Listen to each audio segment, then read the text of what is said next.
Hello, I'm Asher Pekovich, and today I'm going to be talking about giving my summary on my research paper, Bringing Manufacturing Back to the U.S.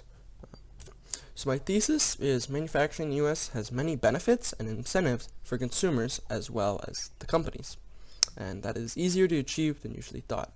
I prove this by talking about how wages in China are rising, becoming almost equal to the U.S., which kind of negates that general statement that Chinese wages are so low that nothing matters. And then my second point I talked about was about the long and expensive shipping times, because usually to get a product from China to America, it'll usually take the long way around the world instead of just going straight across the Pacific, which can take upwards from 6 months to a year, because these shipping containers hold thousands, if not millions, of containers holding billions of products that need to go all over the world. They'll usually go from China to India to Europe and then to America. And this makes it hard when you have defects or you want to update your product, as you now have to collect your product, ship them back across the ocean, or make a new product and then ship the new one back over, spending that new 6 to 12 months. And this can all be having you missing out money and whatnot, whereas an American manufacturer can do it in maybe a month or even weeks. And I also talked about the jobs that are created, such as, and there was a statistic I found that every 2 manufacturing jobs that are created creates 1 factory-connected job, such as a machinist in a machine shop, or a repair shop, or a truck driver. And there's a lot of jobs that are created connecting to the factory to help it run.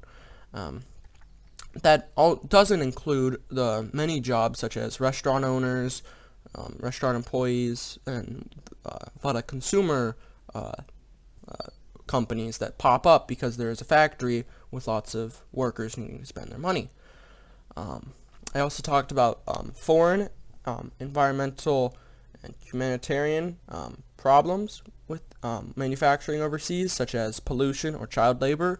I remember reading a statistic, or not a statistic, but the people in Vancouver or Seattle and in Alaska, they could feel, and they could, because of how the wind stream works, they would get affected by pollution from Asia. This usually is negated in America because we have good laws and regulations preventing companies from dumping stuff into rivers or lakes or burning bad chemicals, and we also make sure that factories have to be safe and that people have to be of age.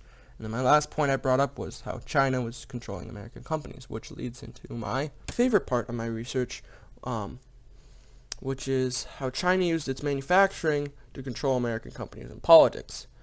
Companies like Nike, Apple, and many others have been forced to bend their knee to the Chinese government. The reason this is every Chinese manufacturer has to be partially controlled or has to have a Chinese government official, have say in the company. And this comes to problems when a consumer of maybe an American company speaks out against the Chinese government. The Chinese government can use that manufacturer to raise prices or say, we're not doing business with the American company anymore, which is not good. So this has led problems with the recent Hong Kong protesters, where they made on Apple, they made an app that showed where the police were so they could avoid getting attacked or they could protest in peace.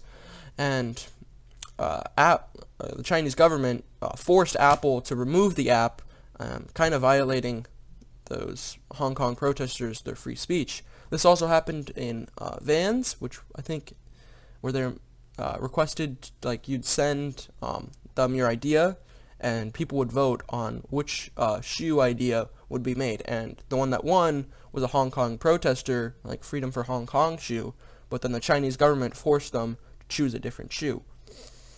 This has led many American companies suppressing free speech against the Chinese government if they're done on or with their product, which is pretty bad.